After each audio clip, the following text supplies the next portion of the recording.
What's good, y'all, and welcome to my review for this week's episode of Persona 5 the Image. And oh my god, yo, this week, amazing voice acting. Art animation is what you expect, but the voice acting, and what actually surprised me is that this episode was, while we didn't get to see the part with Sai, and her palace, we predominantly focused on actually Sojiro's conflict, and I like the way how A1 took this part of the story so far with Sai's palace and intermingled it with Sojiro's conflict. I love the way A1 intermingled the two to make it feel all seamless and shit.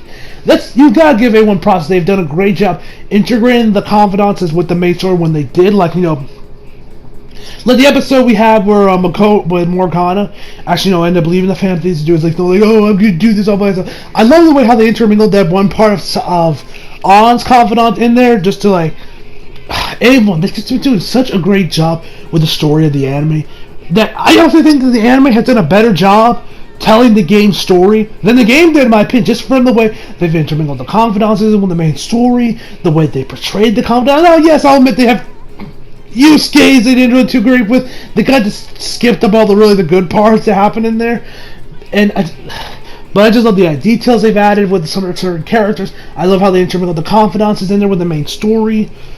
I love it, but that's my personal opinion. So anyway, let us begin with this week's episode of P5 the animation. So we start off, of course, we're in the courthouse. This is where Sai's palace is gonna be, and everyone's is this the right place? And they're yeah, and they're okay. And then he talks about how, of course, that the families are the number one suspect for Okumura's murder. That they are pretty much public enemy number one in Japan. They got a massive hit for their capture. And that that the concept pretty much just to get a quick conviction. They've been fabricating evidence and witnesses so that they can get that quick conviction and get the families behind boss. And they talk about they say that even that they'll probably even they'll start an investigation soon, most likely investigate the Sakura household, which is of course Futaba's place. And I like actually when we see Futaba, she's actually wearing her jacket all the way up, because if you see her most of the time, she usually has the jacket kind of laying on top of her arms. This is the first time we've really seen her wearing a normal jacket. I like that was actually I like that they put that in there, because I'm pretty sure we've never seen Futaba, at least in the game, actually wear her jacket like a normal jacket. It's usually always just hanging on the side, hanging off the sides of her arms. So I like that A1 actually had her wear it like a normal jacket, which is pretty cool to see. And so, excuse me. And so they talk about of course they said that we have 3 weeks until 3 weeks until they first start the investigation. So 3 weeks until 3 weeks until they have to change Saison's heart. And actually when Bokoto's hey, we should change, it's best if we exchange contact info, he pulls out his phone. Futaba immediately goes oh, you got the latest photo. And she's fascinated with the phone. She's messing around with it, the UI is so smooth. Futaba, A1, you have done best girl justice. Thank you. A1 has done just such an amazing job with Futaba. It's amazing. It's legendary. It's spectacular. It's phenomenal. I love what they've done with her. And that's what this whole and I was just hoping when I saw this, I was hoping oh please Futaba, I hope you didn't mess around with the main say, or you didn't drop it. Thankfully she didn't drop the phone, but whew, I wouldn't be surprised she ended up messing around with something or anything. Anyway, so they find okay. So then they ask what is the keyword to get into Sai's house, Sai's place, or Sai's palace, I should say.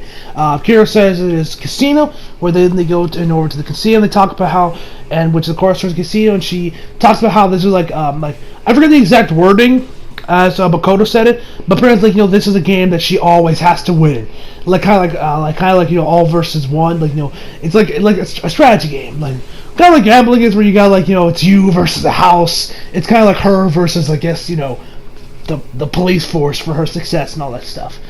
So they walk in there. They talk about how they're still in their normal clothes, so they're not seeing a threat yet. And they talk about how they of course while they made their way to the actual where the palace actually is. They talk about Ketchy hey, he talks his persona. I forget exactly what he called his persona. What he wanted his original a code name to be, but I remember, but it was pretty something like, I think it was like meaning like he was like that you wear black or something, like, you know, oh, you wear all black. He says like, no, the exact opposite. They end up deciding that Cody's going to end up being Crow. He's okay with that. They find the palace. They get in there. They're changed to their fancy duster. Now see his threats, and we then meet Sai in her palace, in her palace or her shadow. Which, notice how she has a shit ton of eyeshadow on her eyes. You notice anything similar with that? It's like the same like black marks Akira has on his mask, signifying the obsession she has, with taking down the Phantom Thieves and bringing them to justice. I like that little subtle add on they added to Sai's shadow in the game. I'm glad that was actually really cool of them to put that in there for Atlas. And so she talks about how she wants that she wants to, of course, take down the Phantom Thieves and you can't win. But she tells if you want to get me, she tells where the treasure is for her palace. She tells it's on the top floor, and you just gotta get there. And she asks her why Makoto asks why are you telling us this? Like, oh, because I want to win this fair and square. No cheating, no games. I'm gonna tell you guys fair and square how to beat me and where it is. She just tells and so then she disappears. She reappears in this elevator. They run towards her, and Ryuji looks like he presses the elevator button. He says authorization needed. Please insert members card. Come on. And so they gotta decide how to get a members card. So they go to the little casino, to the actual casino, play a couple games. They're obviously losing. They say the house wins. The games are obviously rigged so that they're in Sai's favor, not Akira's. And they're okay, we should probably take a minute to regroup. And all that. And now then we get back to Sojiro's place, where we actually see that he has actually found Futaba's calling card. The calling card the Phantom Thieves used for her to, of course, to steal her heart. He finds it. He's obviously shocked by this. And then we see Akira, he's in the coffee shop, just chilling. And then we see Futaba running into the door, and she hides behind Akira, and Sojiro's right behind, oh, come on, Futaba. Sorry for going a little crazy on you earlier. Come on, let's go back home and let's talk. He tries to get near her, but then Futaba just goes around him using Akira as a shield and gets out there, and they're ugh, idiot. So then we see, and then Akira and Sojiro, they're just chilling around the coffee shop. And then this dude shows, he's yo, Sojiro, what's good, man? See, you've opened a restaurant. Business must be good, so I guess that means you can pay me child support, motherfucker, pay up. And he's whoa, what the fuck? What? Money? And he's oh, come on, man, I gave you, I gave you Wakaba's half of her inheritance and, insurance. What the fuck do you want? Oh, man, there's a deficit here from when I ran the numbers, so you owe me some money, so can you please pay up?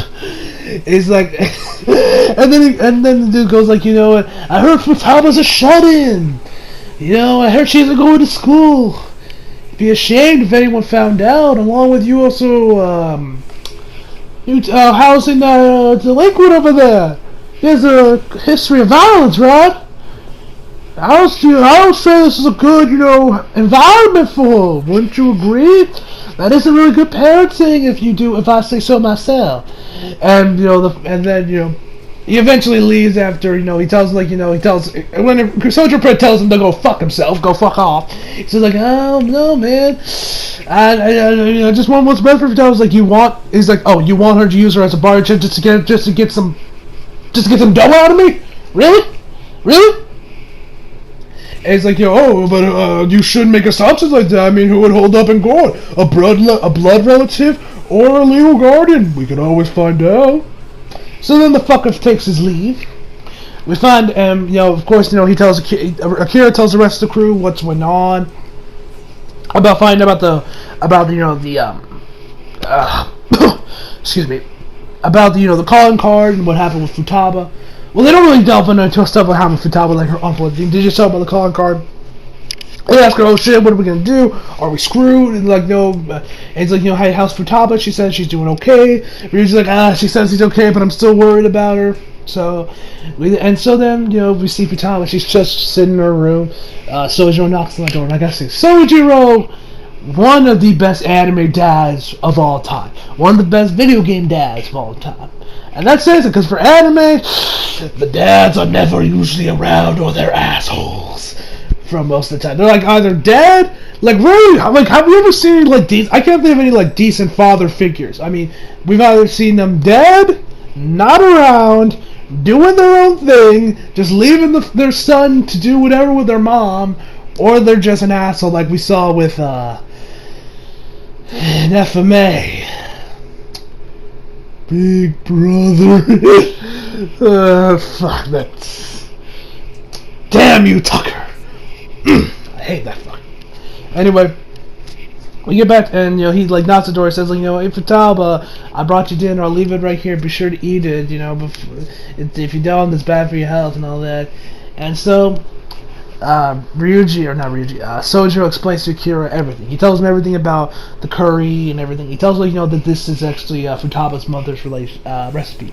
Futaba obviously loved it because it was her mother's. But after what happened, she stopped eating it for obvious reasons. But even then, Sojiro never gave up.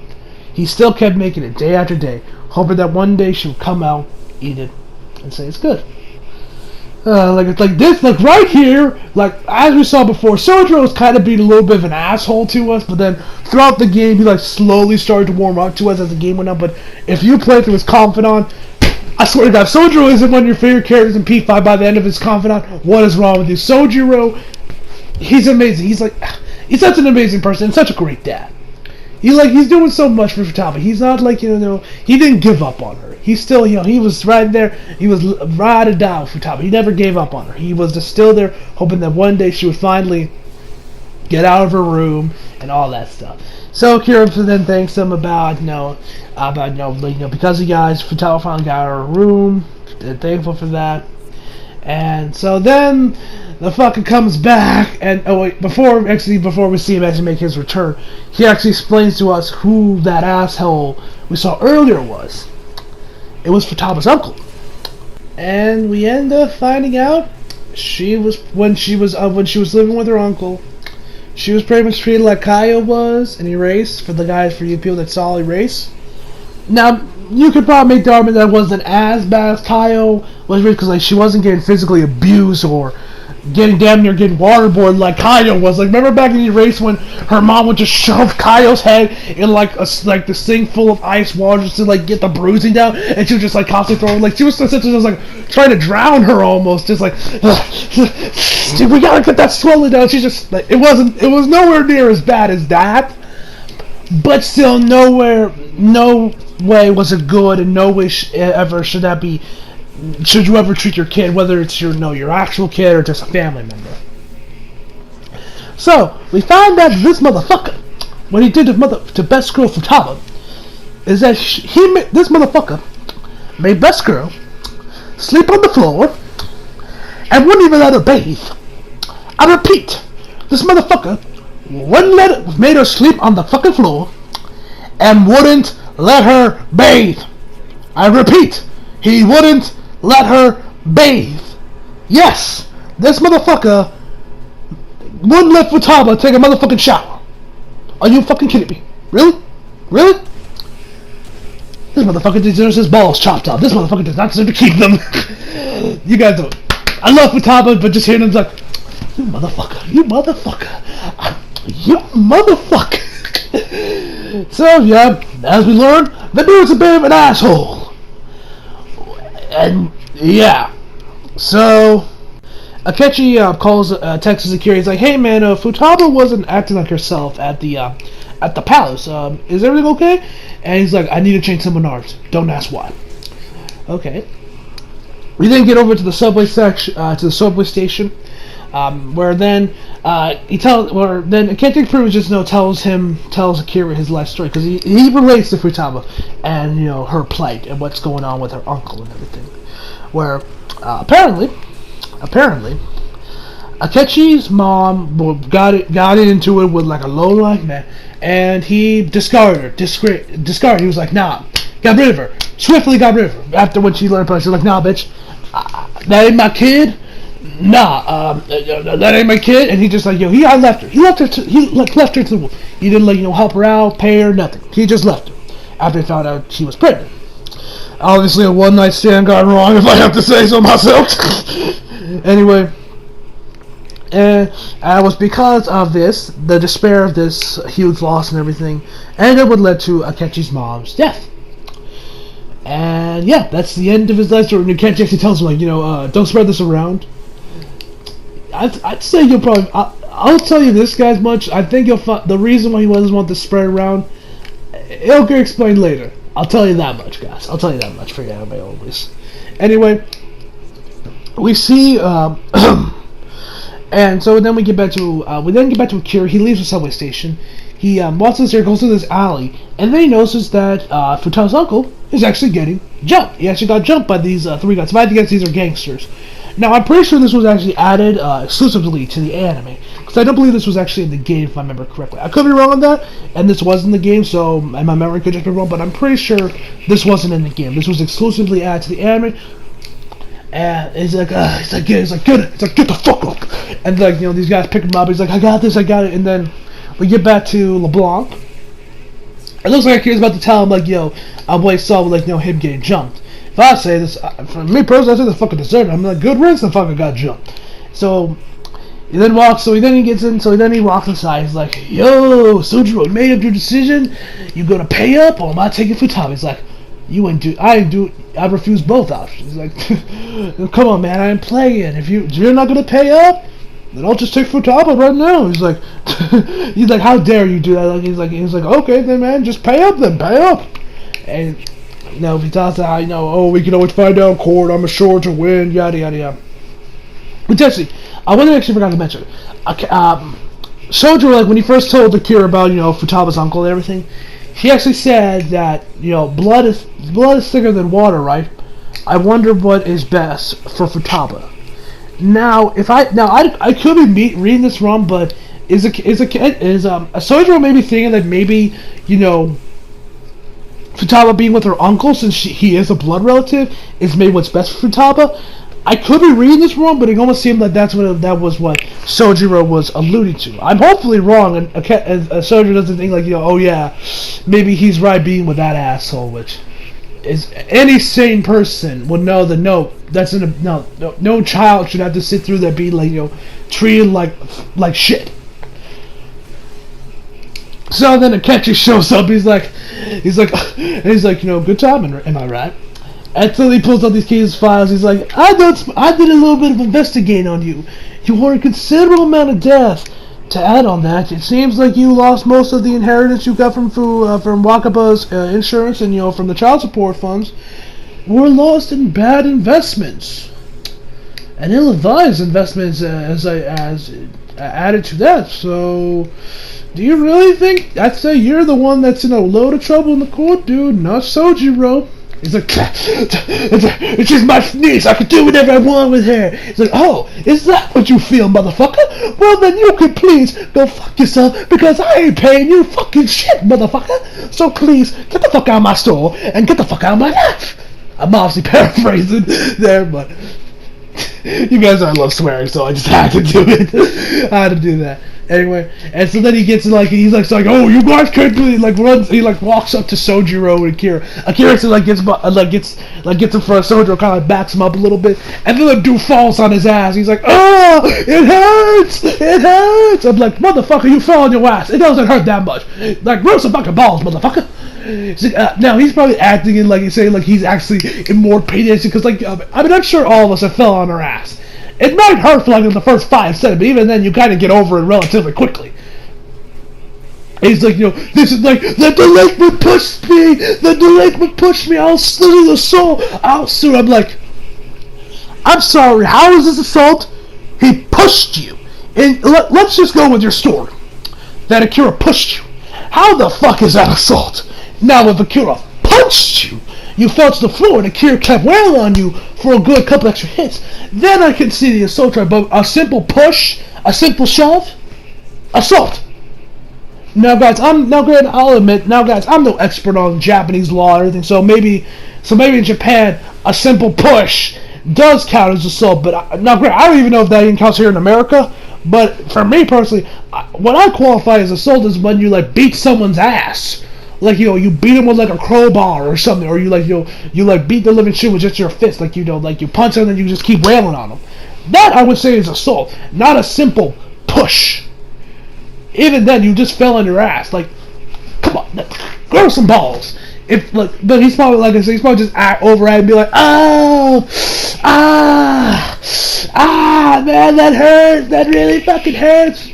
Fuck you. And then he's like, this isn't the end of me. You'll soon see. I'll show you all. And then he leaves. So, yeah. Then Japanese Child Protective Services, I guess, comes in there. They ask questions about, like, Sojiro Futaba. They talk about, like, of course, like, those rumors that, he's abusing her and all that bullshit. And Sojiro doesn't really do a good job defending. Like, he's mostly, like, he says, like, oh, that was lies. Oh, the dude fell on his own ass. And once they started really hard, like, oh, she's a like, oh, she hasn't been going to school. Have you done anything to, like, really, have you done any concrete steps to fix that problem? And Sojiro's just like, well, like, he doesn't say much. And Morgana realizes what's going on and he takes off.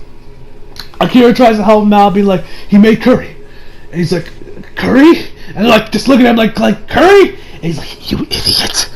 And we get back to Futaba. She just has like a pillow like up against her face. She's like, what the hell am I doing? Morgana like knocks on the door. He's like, Futaba, it's emergency. It's the manager. And this fucking scene. Oh my god. I love Futaba. Like, it just warmed my heart. I was like, oh. Great job from the Japanese voice cast. Like I said, guys, I hope this anime does get an English dub, because the English cast did a fantastic job with the games and with the anime, which I think is superior, at least in terms of story, anyway. Everything else, that's debatable. But in terms of just the story of the anime, and just in terms of the storyline and how the story is portrayed, both the game and anime, I think the anime did a superior job of it, in my personal opinion, anyway. So, Futaba, like, they keep asking, like, well, say something, Sojiro! And then, Futaba runs in there, and she's like, wait! She's just like, I've been shuffled from house to house until I landed here. And then, that, like, she loves being here with Dad. Like, she loves living here with Dad. She actually says, Dad. And, when she said that in both the game and the anime, it tugs on my heartstrings, because you guys know what's left for top, and this was just such a cute, wholesome moment. P5, I was just like, absolute greatest. And then, of course, Sojiro kind of like has tears in his eyes, and I'm like, this is why you're best girl, Futaba. This is why you are best girl. And so then, she then realized, then the guys realized, like, okay, everything looks good. They ask Akira, like, hey man, have you been dealing with any suffering? He's like, nah man, I'm good. I'm Crystal. I'm Gucci. I'm good. And like, okay, and they even say, and they say, like, to be honest, we've been also looking into your reputation at school. Apparently there were some nasty rumors about you, and he pulls out like this folder, and he's like, but it's obvious those were all bullshit, so we're done. And the woman next to him was like, are you sure? He's like, you'll understand when you have more experience. I'm like, respect, dude. So they leave, they celebrate, where then, they ask, or Sojiro tries again and asks Futaba, like, about the calling card. And, she tells, like, that, I had to ask if they had to steal my heart, so I stopped being shut. And while she's explaining, she looks at Akira. And I don't mean, like, she just, like, her eyes look at her, like, her whole head. She, like, moves her whole head to look at Akira for, like, a second, and then switches right back. And I'm like, Futaba, are you trying to blow your cover? Like, looking at Akira until it just screams, like, we're phantom thieves. And so Sojiro picks up on that, and it's like, and then, it also talks about how, like, how some of this doesn't add up, that it's like there's way too many coincidences here. Then, of course, a girl that was told shut yesterday is going to the beach the next day. You guys should be becoming close friends a little too quickly. This stuff with, of course, Yusuke leaving the painting and everything. And so he's like, don't worry, guys, you're staying with me. I'm, besides you guys help me you help me with my daughter. I'm not that ungrateful, so. Like I said, Sojiro, he's a real one. Sojiro is one of my favorite characters in Persona 5. And I love the way P5 ended up adapting Sojiro's confidant. Now, granted, they didn't talk about everything. Like, there was some earlier stuff in the confidant where, like, he just told Akira how to do curry and, make coffee, which we saw that earlier in the episode. But they really only cut, like, the final part of the confidant where they were, like, at this church, where they were at the church, and then, they were just kind of like, I forget exactly what they were doing there, but, he ended up, but then Sojiro told Akira, like, can you not get the futaba? In other words, like, could you not de futaba, like, nah, I'm like, and when I heard that again, I was like, I understand, Sojiro, I love you, but I'm sorry, man, I love futaba more. I wish I could respect your wishes, I love you, I respect you, but I love futaba more, man, sorry, she's best girl after all. Anyway, so yeah, and then at the end of the episode, we get back to the casino where they are winning, and they of course get the members card, and so yeah, that leads us in next week, which we actually get a little post-credit scene where we find out that apparently Akira's been betrayed. Now, you guys know I played the game, so I'm gonna let you all in. I'm gonna let all you anime onlys in for a little bit. If y'all aren't ready for what goes down in Sai's palace, you're not ready. Because some straight up Death Note type shit goes down here. From here on out, shit gets real. Like I said before, like some straight up Death Note type shit goes down here for later on here. So yeah, expect that. I'm hyped to rewatch that part. I'm hyped to rewatch this because like there were so many twists and turns from here on out that I was like, yo, this game's amazing. So yeah, so hope y'all enjoyed the video. Leave a like if you subscribe if you're new. By the way, my follow verdict is a 10 out of 10 if you couldn't guess already. So hope y'all enjoyed the video. Leave a like if you subscribe if you're new. Follow us on Instagram, Twitter if you feel like it. Links down the description box below. And as always, come back for more. See you guys next time.